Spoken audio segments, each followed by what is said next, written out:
see, things have changed quite a bit the last time. I have, of course, moved houses. But, nevertheless, I'm still here reviewing games for you guys. So what's today's topic, you may ask? Well, let's talk about a well-known Disney icon that is Mickey Mouse. To quote Walt Disney himself, it all started with a mouse. For over 90 years, Mickey has become well known for being a cheerful and mischievous little guy ever since his first appearance in Steamboat Willie. Since then, he's appeared in multiple films as well as TV shows, which received numerous accolades, making him the official mascot of the Walt Disney Company. With a character this popular, you expect to see video games based on him. And yes, he has appeared in tons of video games throughout his career. In fact, his first video game appearance goes all the way back in 1987 with Mickey Mousecapades for the NES. So how does it fare with the other Mickey games we have today? Let's take a look. First off, it's best to point out that the box says Mickey Mousecapade, but the title screen says Mickey Mouse.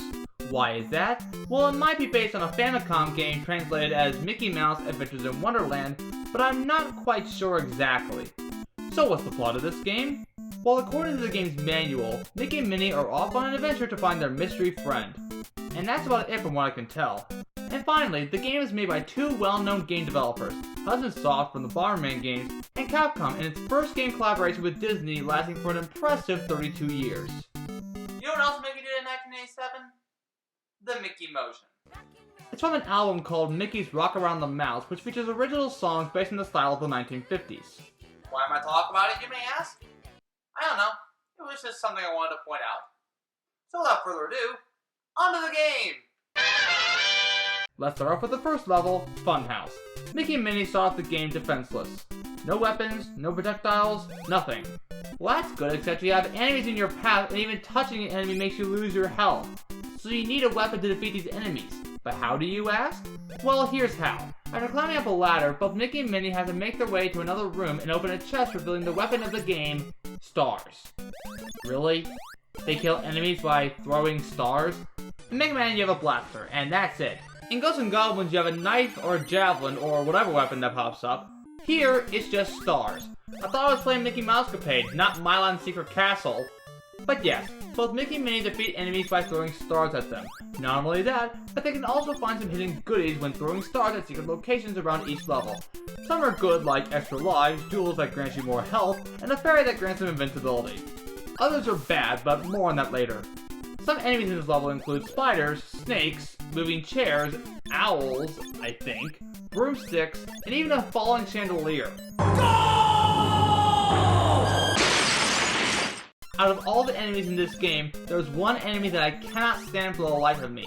It's these pink crows that hide in hidden spots. If you find one, it swipes Minnie away from you. It wouldn't be a problem except that Minnie has to be beside you at all times in order to complete the level. And how do you find Minnie, you may ask? You have to find a hidden key that takes you to a special room with 4 Minnie statues. You only have a 25% chance of freeing Minnie. Otherwise, you have to find another key just to get another chance to free Minnie. Anyway, they both encounter their first boss, the Wizard. Looks more like a witch to me. Like everything else in this game, you attack the Wizard by, you guessed it, shooting stars until he's done for. And you'll know by light splashing. Just don't play this game in the dark unless you want a seizure. Once that's done, they open a chest that holds the key as they run all the way back to the start and unlock a door that allows both Mickey and Minnie to walk into a painting, I guess. I want to point out right now this is the only level where you do that. But I'll talk about the other bosses when I get to them. Next level, the ocean. This brings up another reason why Minnie is not a good character in this game. If she at one point falls into a bottomless pit, Mickey dies as well. You're kidding, right? So Mickey cannot progress through any part of the game without Minnie by his side. That's pathetic. Anyway, both Mickey and Minnie have to traverse humongous waves and numerous enemies without falling in the water. By the way, is it just me, or is that poop coming out of that bird? This is a family game, right? After that, they come across a crocodile, which I assume is the one from Peter Pan. Just like the Wizard, they defeat it by shooting stars at it. But unlike the previous level, this level thankfully ends immediately after the boss's defeat. It transitions to the next level, the forest. In this level, both Mickey and Minnie have to travel through a correct set of doors, some of them hidden in trees, in order to progress through each of the 4 seasons. Spring, summer, winter, and autumn. Hey dude, did somebody say summer? Oh hey Hux, what's up? Nothing much. I happen to be a summer dog myself. I can tell. Which reminds me, how can you tell which secret door is the right one? I was about to get to that. For spring and summer, all you do is simply walk through the second door in a tree. In autumn, it's a bit different. While you do have to find the second tree, you have to shoot stars at it in order to unlock the secret entrance to winter. And what do you do there? You have to complete one full lap around winter and then shoot at the first tree you see, unveiling the final secret entrance leading to a garden. So a forest takes him to a garden. I have no idea what's going on. Neither do I. Anyway, I was just curious. Later, dude!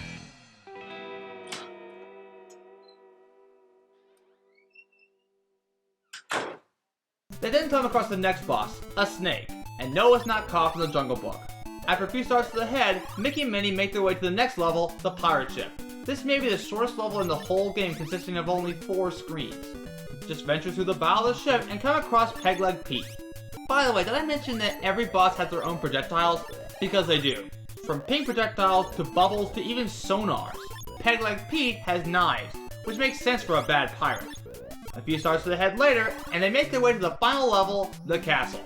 Not only is it the hardest level in the entire game, but it's also the most cryptic. Why is that, you may ask? Let me explain. First off, you have to find a key in order to unlock the door to the final boss. However, you notice another door that might lead you to another location. You try desperately to get in, but there's just one problem.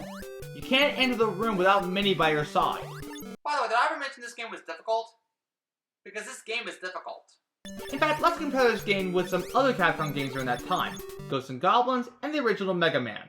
Ghosts and Goblins was considered as one of the most, if not the most, difficult game in the NES library because of random weapon placement and the difficulty of having to defeat a lot of enemies. In the original Mega Man, it has knockback and random enemy locations, but other than that, it's pretty much it. And the formula would later be implemented in the DuckTales games on the NES, which I talked about before. This game is linear in terms of progression, but some of the enemies may end up being difficult to encounter. Remember the enemies that act like the devils in Ghosts and Goblins? In this game, it's these flying mushrooms. At least, I think that's what they are. So how does this game compare to the 2 games that I mentioned? Well, it's not as brutal as Ghosts and Goblins, but it's about the same difficulty as the original Mega Man. So in other words, this game does have qualities that make it decent. Let's go back to the level. After finding the key, you can either fight the walrus for an extra life, or continue on if you're low on health. The choices are yours and yours alone. But it turns out that Pegleg Pete is out for vengeance. Just do the same thing you did before, and you'll be on your way to find the real final boss behind the locked door guarded by the walrus. By the way, where's the carpenter at? Just shoot some stars at him, and you'll then encounter the final boss of the game, Maleficent from Sleeping Beauty. She shoots endless waves of bouncing projectiles at you with little to no rest at all, which makes her an extremely difficult boss battle. It makes sense because, after all, it is the final boss. So you have to pelt her with your projectiles during those tiny rest periods. After defeating Maleficent, you find out that the mystery friend is Alice. You know, from Alice in Wonderland. And everyone lives happily ever after. The end. So is this game as good as all the other Disney games Capcom made? Of course not. I mean, it's not a bad looking game for NES standards by all means. It looks nice, and some of the game's elements do match the style of Disney.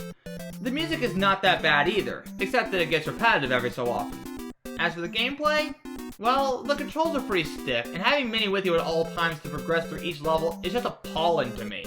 Not to mention, these crows are incredibly annoying because it results in having you find Minnie in these secret rooms, which I can never get my head around. So in other words, the gameplay is not very good.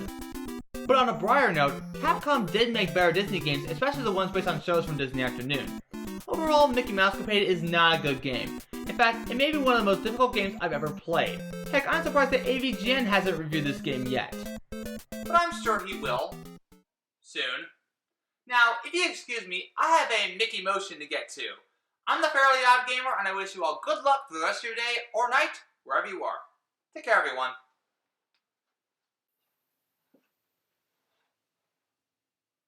Rock and rollin'.